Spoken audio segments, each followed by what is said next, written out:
Normally when the president goes to a function, it indicates at what level you are operating. So today I know I'm operating at a very high level in the media industry. So thank you very much. The CEOs who are also here, thank you for coming and for the comments that you have made. We have noted them. I also want to thank our team from ESCC, the other people from the rest of the media industry. We appreciate each and every one of you. My good friend, Joageo, thank you for those kind remarks that you made. And all of us, we want to appreciate each and every one of you. Let me start by acknowledging how important this kind of a gathering is and the significance it has in the fight against corruption and particularly in the prevention side. I've told some people, and you may have heard me say, when I was a young boy in primary school, my brother, eldest brother, had a big maize farm. And in the months of June to August, when the maize is just getting ready, and towards August, when we were also out of school, one of the jobs that he gave me, it is not a job because I was not paid, one of the tasks that I had was to go and watch over his maize plantation, because where we had planted maize was around a forested area, and there were many monkeys, and they would come to harvest where they had not planted, and they would do a very good job of it if you did nothing. So mine was to go there together with my cousin and a nephew from morning to evening, being there to ensure that the monkeys do not take away the maize. And I did this for a few years. You try to chase them from this corner, you find they have gone to this other corner. So we had to devise strategies, and among the strategies we devised was to put up scarecrows that could, flap in the wind, and they think there's somebody there. But monkeys are also clever. Very soon they see this person is not moving, so they will realize that this may not be a real person. So you find them eating maize right under your scarecrow, because they have soon discovered.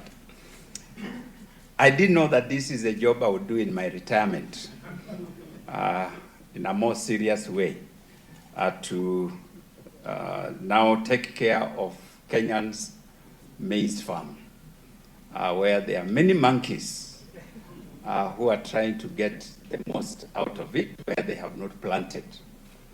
And we are trying to engage whatever strategies that we can get, including scarecrows.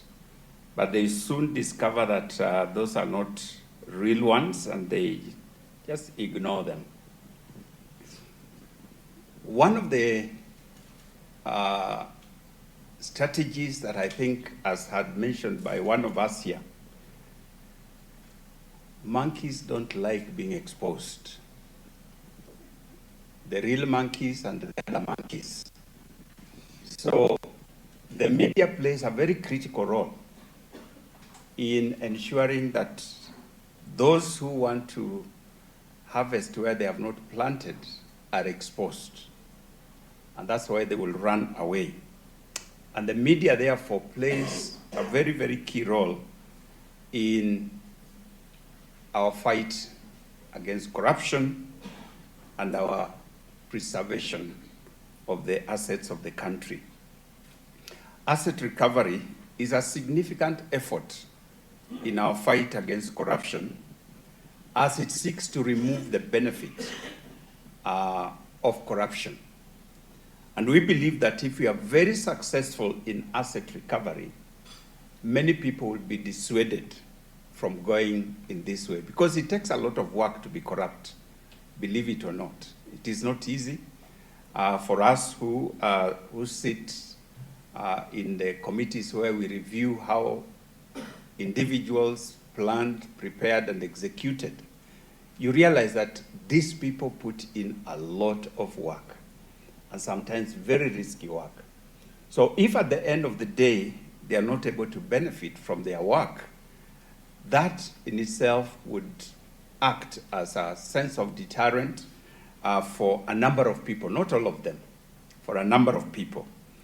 And so asset recovery is very, very critical in our work. Let me highlight the importance of harnessing our collective synergy in the recovery of stolen assets. The public has a critical role in whistleblowing, reporting, and playing vigilance on governance and accountability wherever they are. And a number of people who do send us information of what they have seen, they have heard, and we do act on that information that is sent to us.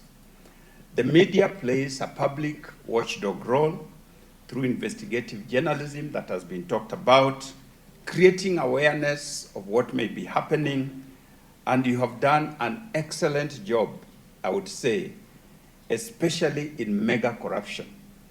As you know, as an institution, EACC has a whole legal process to follow before we deal with any corrupt case and bring it to its conclusion. But the role that you play as media in bringing out the details and activities and things that have been done in the background is a much faster route in dealing with corruption than the one that we play. And so you really do help us in creating that awareness, whistleblowing, exposing things that have happened or are happening, so that there's accountability among those people, among our people, so that action can be taken. Public institutions like ours and others have the responsibility of monitoring, investigation, prevention, prosecution, and recovery, and we work together towards ensuring that assets that have been stolen or are about to be stolen are protected from thieving hands. We also, some of us mentioned earlier, the restealing of assets that have been recovered.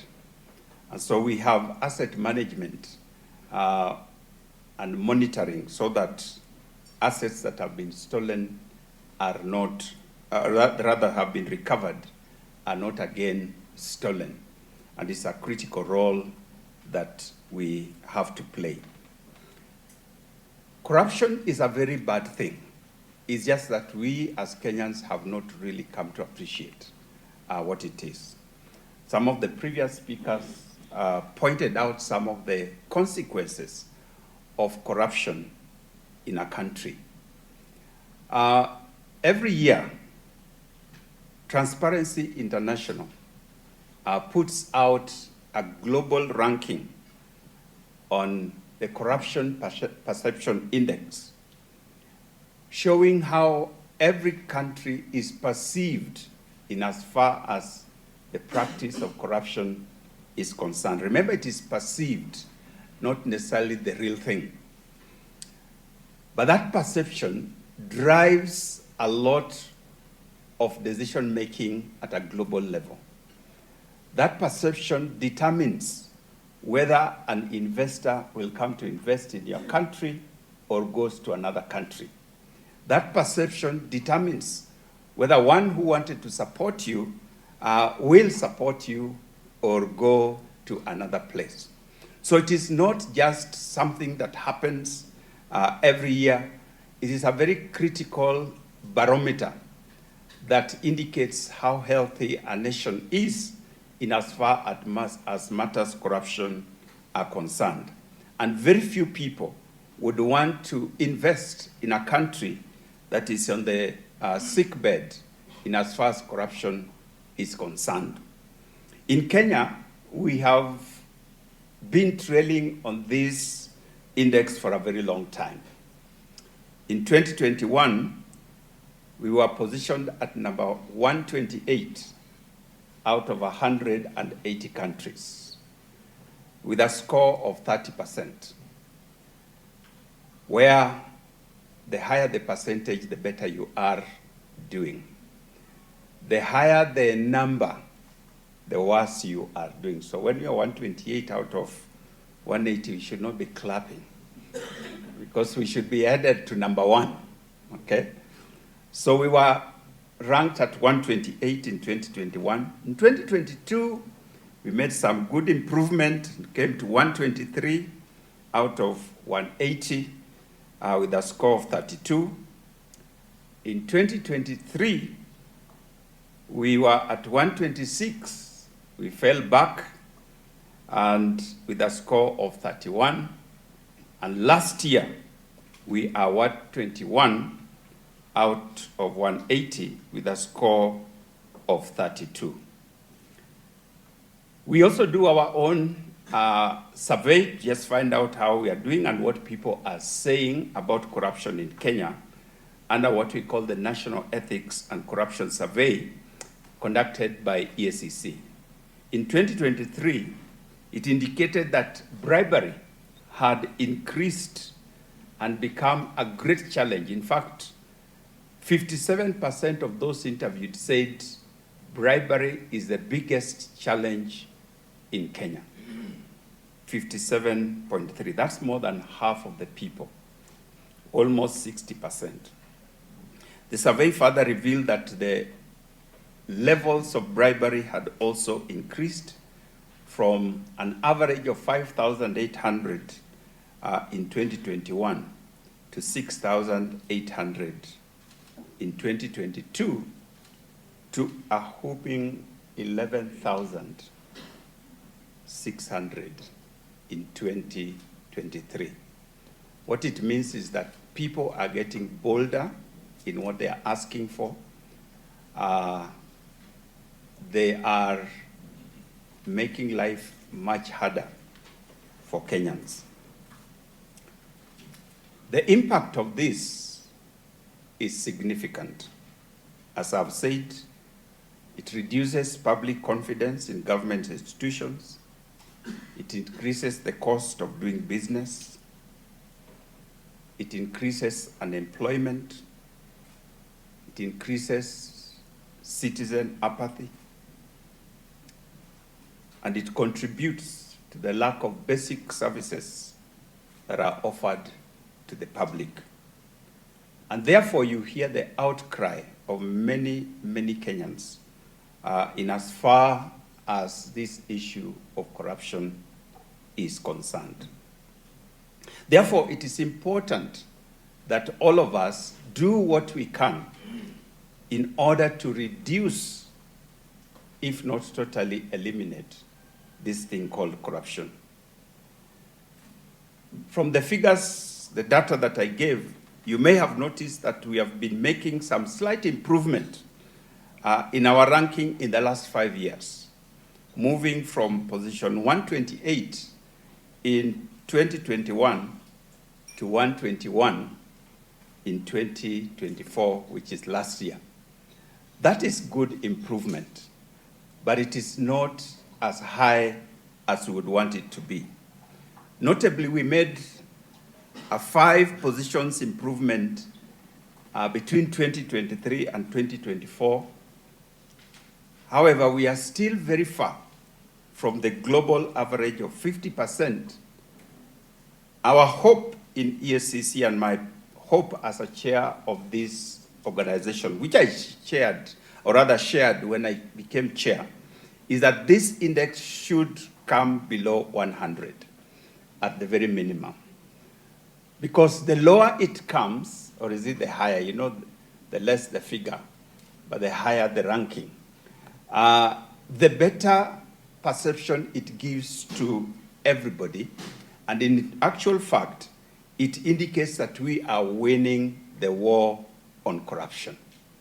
And we would need to work together to ensure that we are doing better in this because this is like an external examiner. It cannot be, they cannot be bribed to give us better ranking.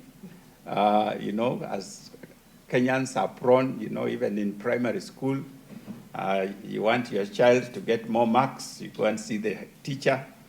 And we were told before the Matiang'i days that schools just used to go to NEC and negotiate, give me 100 A's. Other one says, give me 50 A's, and they pay the relevant amount, and they were given. This one, you cannot go and say, put us at number 50, and we will pay you something. Maybe Kenyans will think of a way how we can do that. We are a very innovative people when it comes to some of these things. But it is a good indicator as to how we are performing as a nation. And we believe that the media has a significant role in the promotion of public interest, prudent use of public resources, good governance, accountability, transparency, and just communicating the right message. Because there's a general apathy among Kenyans. There's a general negativism, especially through social media, about the country. And there's no way we can build ourselves on such negativity. You know that if you surround yourself with toxic people who are always just talking about negative things and how bad things are and how bad you cannot and how bad you cannot proceed and progress yourself. And whereas some of the things that we say are facts and are based on facts, we need as a nation to take a more positive outlook to life and see how we can deal with our challenges in a manner that then also encourages us to do our work in a very positive environment.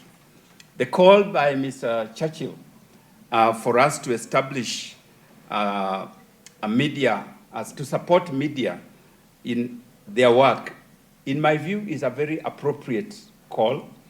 It was repeated and echoed by Zubeida, giving us various areas in which we can partner together in making sure that this happens. Joe Ageo did an excellent job in now just breaking it down for us in those PowerPoints. And I believe that if we work together, we can see how some of these things can be done so that we can begin to turn the tide of corruption in this country and make this country a better place. I've told people over and over again, you have only one country. And if we destroy this country, wherever you will go, you will be a refugee. That's all. Now, those people who thought they would fly to America, things are getting very bad there. And I thank God. I seriously thank God. I wish all the countries of the world could do that so that we can come back here and build our country. There is no other nation we have, whether it is good or bad. Let's make this the best country that it can be.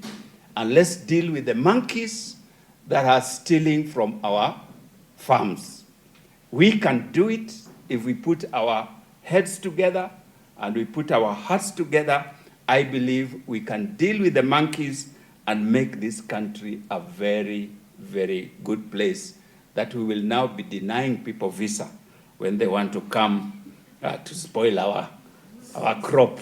They'll be pleading with us. Please give us a visa. But now, we even had to open our doors and say, come, everybody. It is, if you look at the world today, people are in that place where they're beginning to look inward.